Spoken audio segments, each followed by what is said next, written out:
Mesdames et messieurs, bonjour à toutes et à tous. Bienvenue sur un autre message. Cette fois-ci, nous allons recevoir l'apôtre Joshua Selman. Eh bien, dans le titre, 3 façons d'activer votre vue spirituelle. 3 façons d'activer votre vue spirituelle. Ce sera donc avec l'apôtre Joshua Selman. Alors, la première clé ou la première façon pour activer sa vue spirituelle, eh bien, c'est de prier en esprit.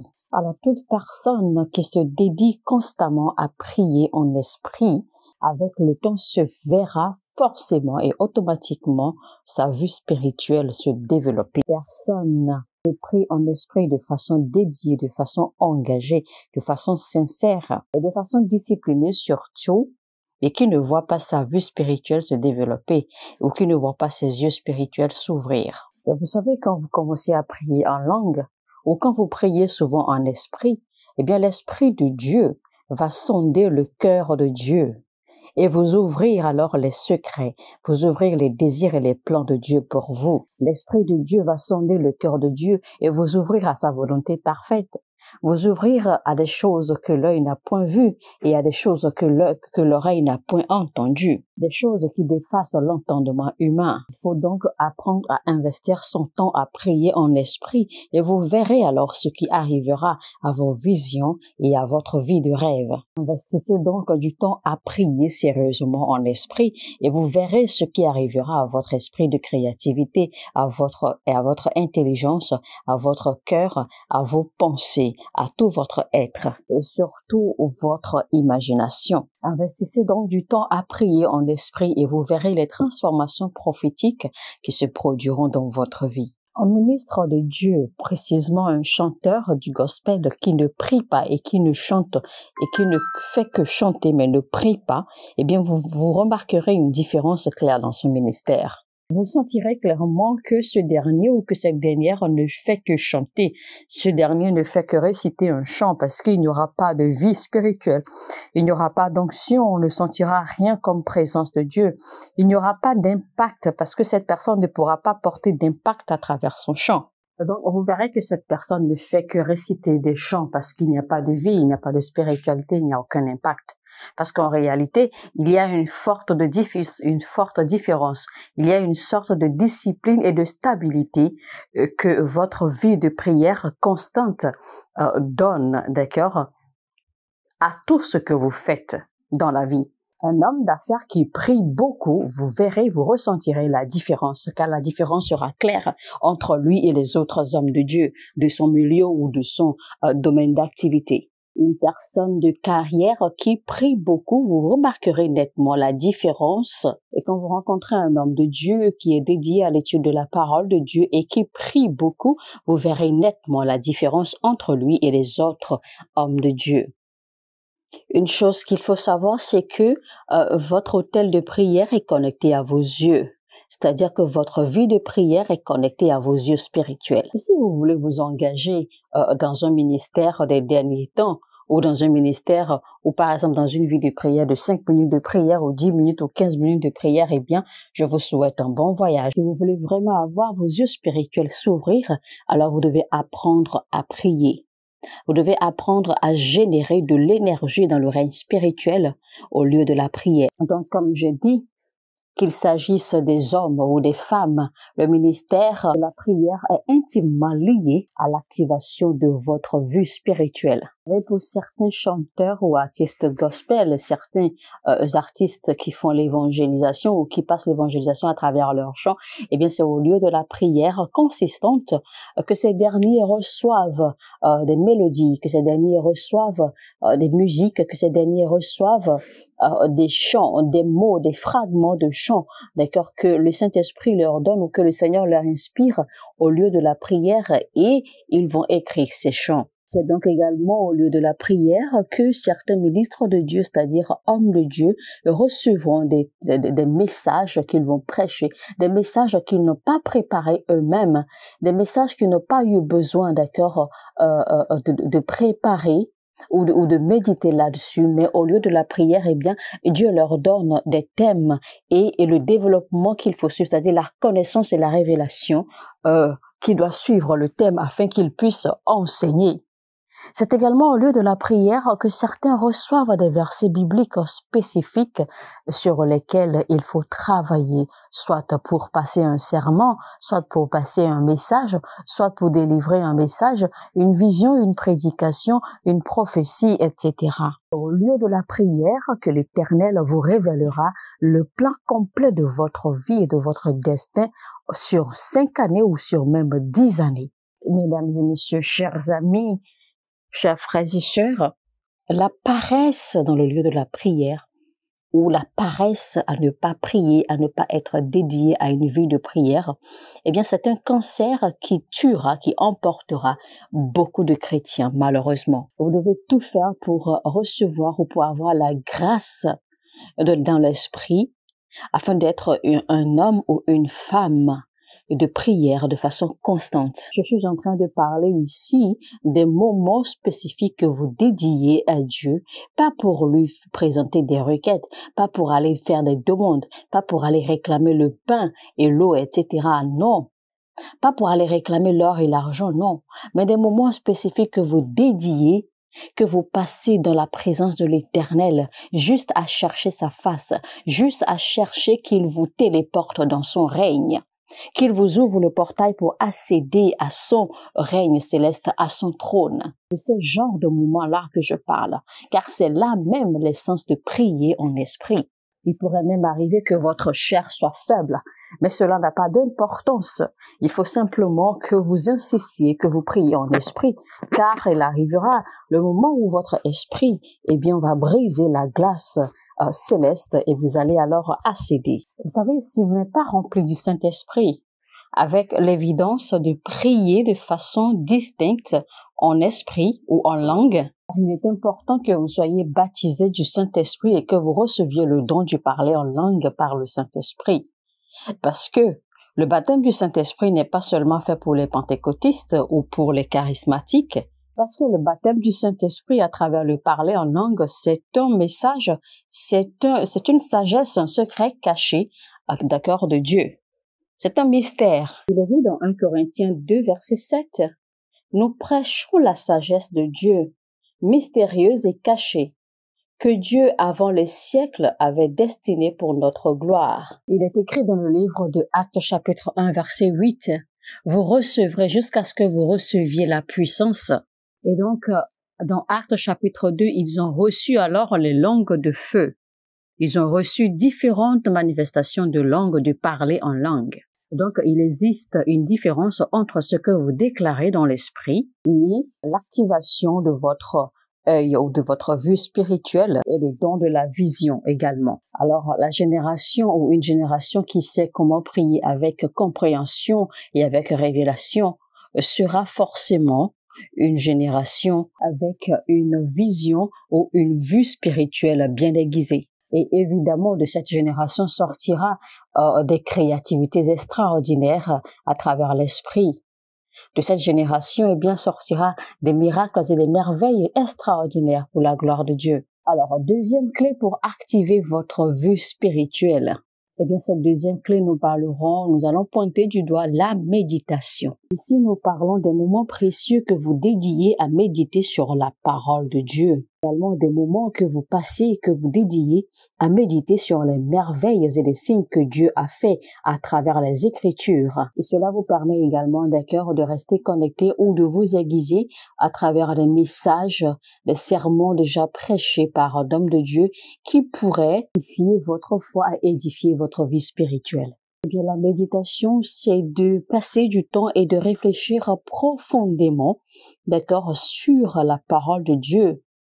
C'est d'utiliser la puissance de l'imagination pour voir et comprendre et essayer de percer le mystère derrière la parole de Dieu afin de comprendre le message que Dieu essaie de passer à travers telle ou telle ou telle écriture biblique.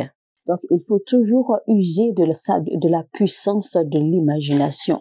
Parfois, quand vous méditez ainsi, il est bon, d'accord, de garder le silence, de garder sa tête froide et de rester silencieux pour entendre le Saint-Esprit vous donner un message.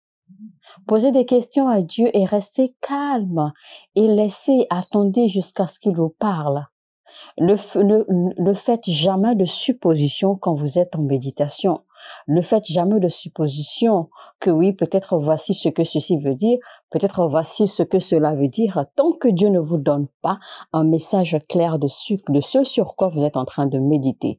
C'est pour cela qu'il est très important de garder la tête froide et de garder son calme, d'être tranquille et d'attendre que Dieu vous fasse des révélations. Car la supposition pourrait vous coûter très cher. Certains de mes sermons et certains de mes chants, d'accord, en fait, me sont venus spécialement au lieu de la méditation et d'autres me sont venus au lieu de l'adoration pendant que j'adorais, pendant que j'étais en adoration profonde devant la présence de l'Éternel. Alors, mesdames et messieurs, apprenez à pratiquer la méditation, c'est très important. Et surtout en tant qu'un homme d'affaires ou une femme d'affaires, eh bien, trouvez toujours des moments, d'accord, et enfermez tout autour de vous, bloquez tout autour de vous et restez seul dans un environnement sain et calme, sans aucune connexion, sans aucun dérangement et méditez sur vos affaires ou méditez sur une affaire particulièrement. Dites-vous que cette affaire doit marcher, que vous devez trouver de solutions. Apprenez à poser des questions à l'Esprit de Dieu sur les 5 années ou les 10 années à venir dans votre affaire, dans votre entreprise, dans votre organisation et etc. Si votre vue spirituelle est assez aiguisée, vous verrez des choses dans l'esprit. Vous accomplirez des choses qui sortiront de l'ordinaire. Vous accomplirez des choses que les hommes vous poseront des questions et vous allez expérimenter des transformations et des changements extraordinaires. Et ces changements et transformations viendront avec une telle puissance et un tel impact. Donc, cette deuxième clé pour aiguiser ou activer votre vue spirituelle est très importante, la méditation. Parfois même, apprenez d'accord à jouer dans votre chambre ou dans votre coin secret. Et donc, apprenez à jouer certains messages d'hommes de Dieu qui puissent inspirer votre homme intérieur. Jouez dans votre calme, dans votre coin secret, des adorations ou des instrumentales d'adoration qui pourraient détendre votre atmosphère et aiguiser votre portail spirituel et rester là-dedans calme. Méditez sur les choses que vous avez lues de Dieu. Méditez sur la parole. Méditez sur les révélations ou les visions que vous avez eues. Et vous verrez le flot, vous verrez que l'atmosphère deviendra légère. Vous serez porté dans l'esprit et l'esprit de Dieu vous révélera des choses. L'esprit de Dieu vous ouvrira les yeux sur les choses. Alors, je vous enseigne ceci rapidement, vous, chers ministres de Dieu. Chaque fois que vous êtes invité à rendre ministère quelque part, que ce soit dans le ministère du chant ou dans le ministère de la prédication, eh bien, ne vous levez pas simplement et commencez à écrire des chants ou à aligner des chants que vous allez utiliser. Entrez, enfermez-vous dans le lieu secret, méditez et laissez que le Saint-Esprit vous inspire sa liste. Que le Saint-Esprit vous donne les chants les uns après les autres selon son alignement et selon l'œuvre ou selon ce qu'il désire faire à travers vous lors de votre ministère. Donc, permettez que le Saint-Esprit vous donne des chants, que le Saint-Esprit vous aligne des chants, parce que chaque chant que le Saint-Esprit vous donnera sera pour un but spécifique dans la vie de personnes ou dans la vie de gens spécifiques. Pareil pour les ministres qui vont aller rendre ministère par la prédication. Enfermez-vous dans votre lieu secret, priez et méditez et permettez que Dieu vous donne le message à prêcher et qu'il vous donne également les versets bibliques à utiliser pour soutenir votre message, le développement et toute la révélation qu'il faut. Parce que c'est seulement en faisant cela que lors de votre prédication, la présence de Dieu sera ressentie, que sa gloire pourra être effective et que la puissance du Saint-Esprit pourra être effective et qu'il y aura un impact effectif et évident dans la vie de ceux qui vont vous recevoir. Parce que dans le lieu secret, des destins sont alignés, des destins sont façonnés, des vies sont transformées, des vies sont refaites, sont repositionnées. Et donc, à travers votre ministère, les vies des gens doivent être repositionnées, les gens doivent être impactés positivement, des gens doivent recevoir la lumière, des gens doivent recevoir le salut, des gens doivent être attirés par la présence évidente de Dieu. Alors la troisième clé, la dernière pour activer votre vue spirituelle, eh bien c'est par impartation ou alors transfert. C'est par transfert de quelqu'un qui possède déjà cette grâce et cette onction. C'est pas transfert par l'imposition des mains, soit transfert par la prière et par déclaration prophétique d'un supérieur spirituel qui possède déjà ce don et cette grâce. Donc, ça va être un transfert de dons, un transfert d'habileté, un transfert de grâce et d'onction. Et c'est ce qui, en réalité, va se passer à travers toute personne qui écoutera ce message jusqu'au bout. Lisons Éphésiens 3, verset 9 qui dit « Afin de mettre en lumière quelle est la dispensation du ministère caché de tout temps en Dieu qui a créé toutes choses. » C'est-à-dire, en d'autres termes, afin de mettre en lumière, c'est-à-dire que afin que tous les hommes puissent voir quelle est la dispensation du mystère caché de tout temps en Dieu qui a créé toutes les choses. Alors, c'est pour dire en fait que quand cette grâce est sur vous, tous les hommes doivent voir. Tout le monde doit pouvoir voir cela. Et donc, tous les hommes ont reçu l'habileté de voir. Cette habileté de voir, cette habileté de percevoir a été donnée à tous les hommes, pas seulement à certains, tout le monde, c'est-à-dire et particulièrement tous les enfants de Dieu, tous les chrétiens ont reçu cette habileté de voir. Tout le monde pourra ne pas avoir des visions, tout le monde peut rêver, tout le monde peut avoir des révélations à travers les Écritures, des révélations cachées dans les Écritures. Tout le monde peut avoir accès aux habiletés, aux capacités, à la connaissance, dans la créativité, dans les affaires. Et tout le monde peut également activer prophétiquement leur ministère ou leur vue spirituelle. Voir à travers le règne de l'esprit, accéder d'accord aux expériences, aux réalités spirituelles, eh bien c'est un héritage qui a été laissé ou qui a été donné aux saints, c'est-à-dire à nous les enfants de Dieu, afin que tout le monde puisse voir là où se trouve leur richesse, afin que tout le monde puisse voir ce qui leur est destiné, afin que tout le monde puisse voir les stratégies et comment leurs affaires vont prospérer, afin que tout le monde puisse voir le plan de Dieu pour leur vie et destin, afin que tout le monde puisse voir là où Dieu les appelle dans le ministère, afin que tout le monde puisse voir là où se trouve leur bienfaiteur de destin, afin que tout le monde puisse savoir comment se connecter et maintenir leur bienfaiteur de destin, afin que tout le monde puisse voir et découvrir où se trouve leur Moïse, où se trouve leur Boaz, où se trouve leur Esther, où se trouve leur Josué, etc. En prêchant ce message, je suis en train de prier pour vous en même temps, car je peux vous assurer que après avoir écouté attentivement ce message et prié avec cette révélation, eh bien votre vie ne demeurera plus pareille. Vous allez voir un impact spirituel où vos yeux spirituels vont s'ouvrir. Vous allez recevoir un impact de grâce. Alors, chers amis, je dois vous dire également que quand votre vue spirituelle est développée, quand votre vue spirituelle est activée, vous verrez également la source de vos problèmes. Vous verrez clairement la source des circonstances qui vous entourent. Vous verrez la source de ce qui ne va pas dans votre vie. Donc, à travers l'activation de votre vue spirituelle, Dieu ne vous révélera pas seulement les choses du futur ou les choses concernant votre vie à venir. Mais Dieu vous révélera également les sources des problèmes qui vous entourent, les sources des difficultés que vous traversez, les sources de chaque circonstance à laquelle vous faites face, afin que vous puissiez savoir comment en découdre véritablement avec ces problèmes ou situations. Il faut donc que le don de la vision ou le don de la vue spirituelle soit activé dans votre vie.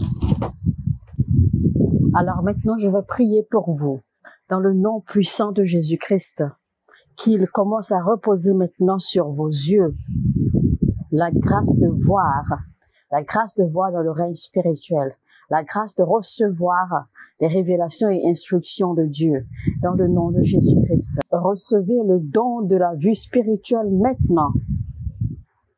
Recevez maintenant la vie et la restauration dans votre vie de rêve. Recevez la vie et la restauration de vos rêves, de vos visions, dans le nom de Jésus-Christ. Recevez la restauration sur vos rêves prophétiques, dans le nom de Jésus-Christ.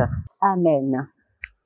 Mesdames et messieurs, c'était donc le message intitulé « 3 façons d'activer sa vue spirituelle avec l'apôtre Joshua Selman ». Si ce message vous a édifié, si vous avez aimé ce message, alors n'hésitez surtout pas à cliquer sur le bouton « J'aime » et partagez maintenant le lien au maximum jusqu'à ce que vous soyez fatigué de partager. Si vous n'êtes pas encore abonné à cette chaîne, alors faites-le maintenant, n'hésitez surtout pas et activez la cloche de notification pour ne rater aucun de nos messages. Sur ce, je vous dis que Dieu vous bénisse et à bientôt. Shalom.